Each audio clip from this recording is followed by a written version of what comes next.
Hey everyone, it's Jmix here, and this is part 3 of RJ Bond's response to Anton Batey, Greg Kading concerning the Russell Poole interview. Shout out to all the Tupac forums out there, keep a Tupac spirit alive, and I think that with our combined efforts, with the people doing their homework, the people putting out books, all of us, that we're going to get to the bottom of this. So without further ado, here's part 3 with RJ Bond. One love, everybody. All right, RJ, let's talk about Greg Kading and the malicious disregard for the truth and the judgment handed down by Judge Stevens.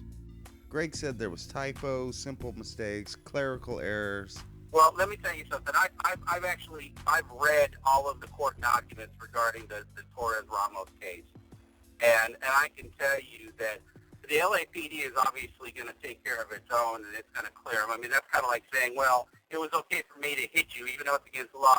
It was okay for me to hit you because my dad said it was all right. See, my dad says it's okay, so that must make it just fine. It's a ridiculous argument, but neither here nor there. Let's take those clerical errors that Wilson chastised him over. Let's take that out of the picture for a minute. How do you explain the dozens of tapes that were surfacing where you were making deals with the inmates, where you were leading them in the conversation, where you tell them things like, I tell you what to say and you say it. You can try to justify that all day long, and you can try to scramble the eggs all day long to try to make it anything else but eggs, but that's what it is. It's basically eggs. You're going to sit there and say, oh, well, they took it out of context and they did that. No, I listened to the interview with Keefe D. And Orlando Anderson had a gun, right? Yeah. He had a Glock, right? Yeah. It was a Glock 40, right? Yeah. You know what they could have said? The moon's made out of green cheese. Yeah. You're leading the witness. That's what it is, plain and simple. And I'm stunned that someone that claims to have been in the justice system for as long as they've been. Now, that's not my claim. That's their claim. They've been in the justice system that long as they did. They're an officer of the court. And they're going to sit there and think that anybody on the planet, a jury or a judge, is going to buy that as a legitimate confession. You did it, right? Yes. No. I'm sitting in a confession room with two strikes hanging over my head. I'm going to tell you whatever the hell I can tell you to get out of it. Because I'm going to tell you right now, the minute that ever went to court, he'd recant everything he said.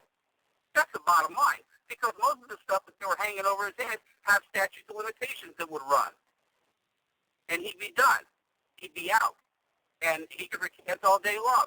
And he could also say that he was intimidated, that he was pressured, that he was put under duress. There's 1,000 different ways he could go with it. But at the end of the day, if you ask somebody a question and you ask them to confirm, I tell you what to say, and you just shake your head yes or no, that's leading the witness. That's all it is, plain and simple. His whole thing about TPD and the TPD saying, I never told anybody this before. You know, yeah, no, you didn't. Somebody told Wayman Anderson about it a long time ago. Sure, why not? You know, that's all out there. And Greg Kading knew this, didn't he? Of course he did. He worked the case. Greg Kading was the supposed lead investigator on the case. Now, when you're the lead investigator, I mean, shit, I'm one of the lead architects at work. That means I'm actually supposed to know more than all the other architects. And I'm supposed to know what they know plus what I know.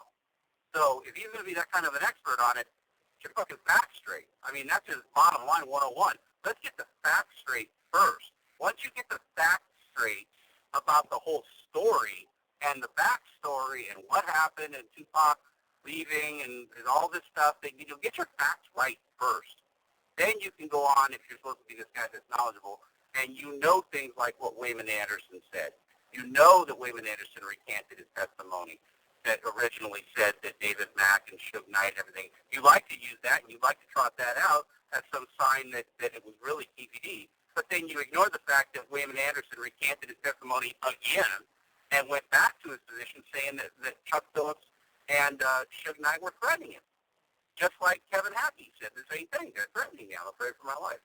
You know, these all have a common theme, but if you're supposed to know more than anything else about it, you're supposed to be the lead investigator. It's kind of egg on your face if you're getting some basic facts wrong. And I would really encourage those who claim to know more than anybody else and claim to be the authority on the matter to get your facts straight first. Because somebody like me is going to come along.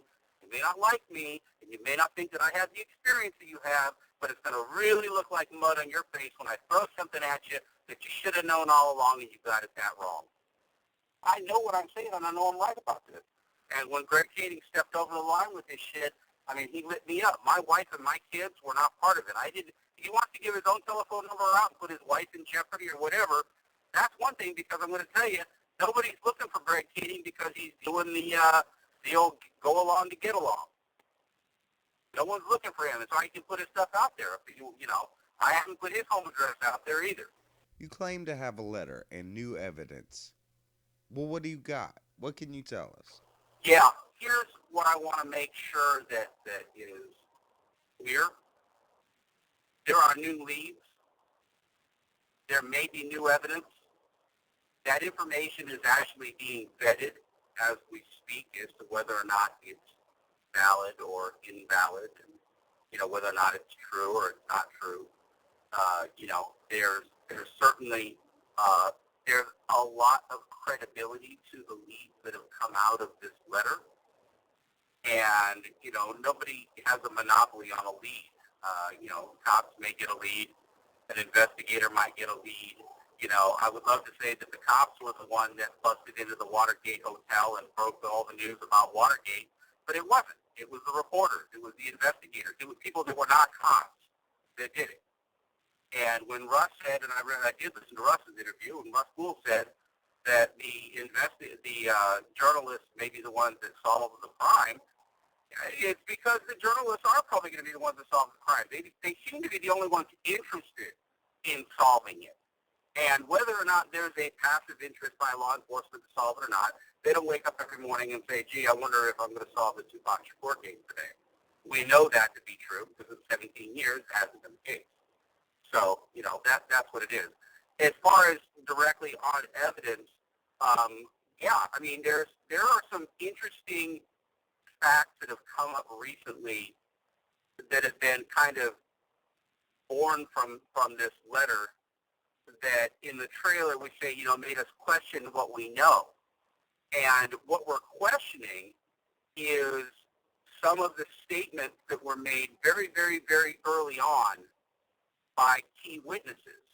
And just so everybody understands, and I'm going to drop this one so that it kind of shuts a little bit of the noise from the other side off, is that we're not only questioning another whole story, the Orlando Anderson story, and calling that into question. We're not only doing that, but we're also calling into question statements that were made by people that we interviewed. For example, Frank Alexander. One of the statements that Frank has made, we're questioning one of the statements that he made, and it's not for the fact that it wasn't true, but it may have just simply been the fact that he may have been mistaken about something he either saw or heard or knew.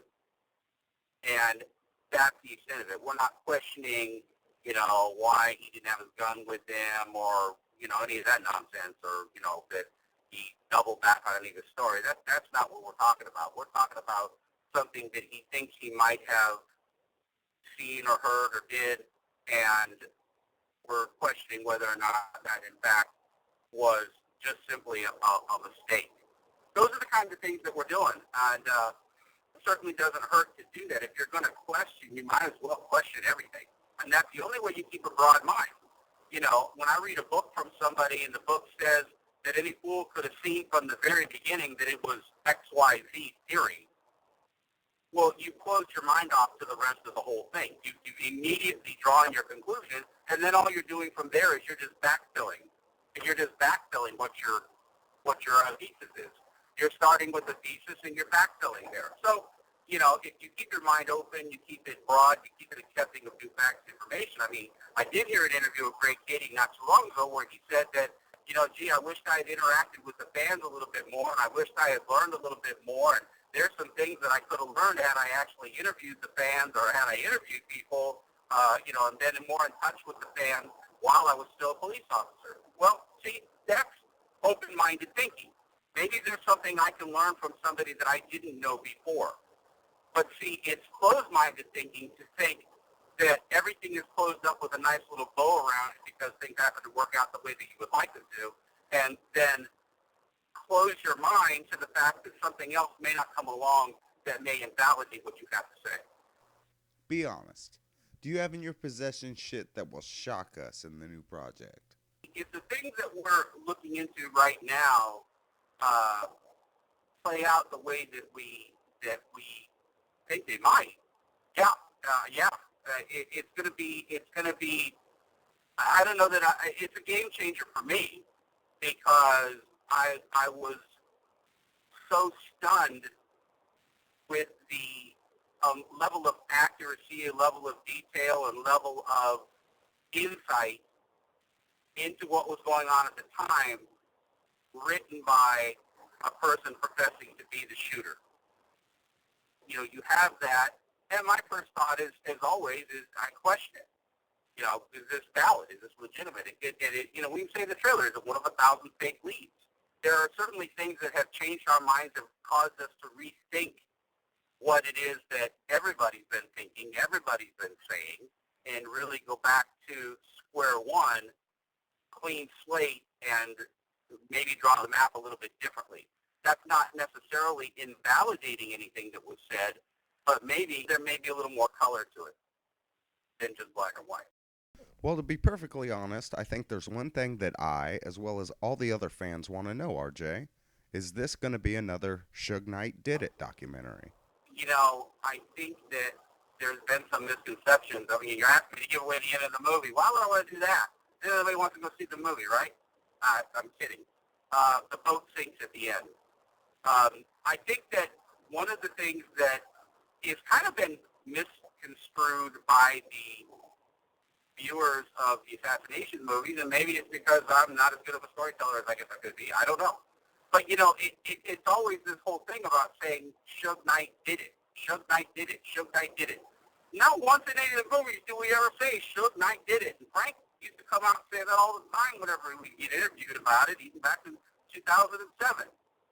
And it takes a real closed mind, I go back to that again, to say, well, that's really what they're saying. No, what we're saying is that murder equals motive and opportunity. Does somebody have an opportunity? Well, they say, well, Orlando Anderson had an opportunity. Fair enough. EPD had motive. Fair enough. Suge Knight had motive. Fair enough. Okay, so, you know, why is anyone more than the other?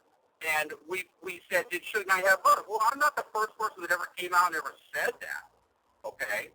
And I'm going to tell you that the next movie is not going to necessarily be about Suge Knight's motive. Maybe there's another motive. But what's interesting about the next movie is that you can do that and not necessarily contradict, because again, when it come out, this movie wasn't about Suge did it. This movie was about Suge Knight had motive. If anyone wants to argue that I don't even know what to say at that point. But ultimately, if you watch the movies with that in mind and say, okay, wait, this is an examination of who had motive and opportunity, who had the most reasonable, the most accurate, the most documented, who had the most reasonable motive to do the things that they do, and we say, all right, Suge had motive. Did we say Suge did it? Go back and watch the movie again. We don't. Never. And that's what a lot of people say, you draw a dotted line to Suge Knight. Well, okay. This letter that we have speaks of very, very, very much the same sequence of events, but doesn't necessarily draw the same dotted line. And that's all I'm going to say about that.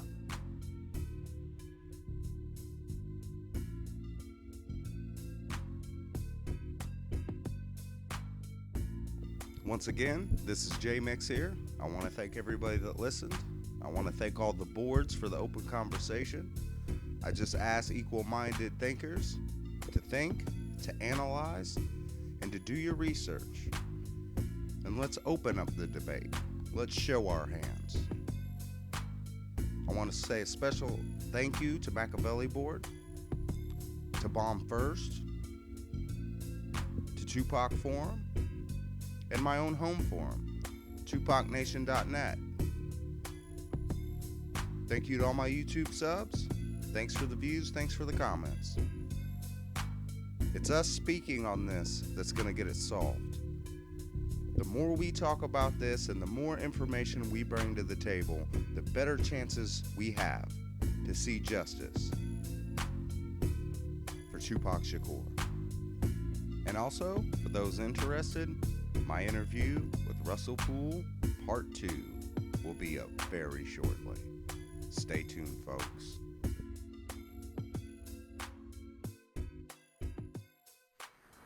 A Jmix exclusive. What up, shut up?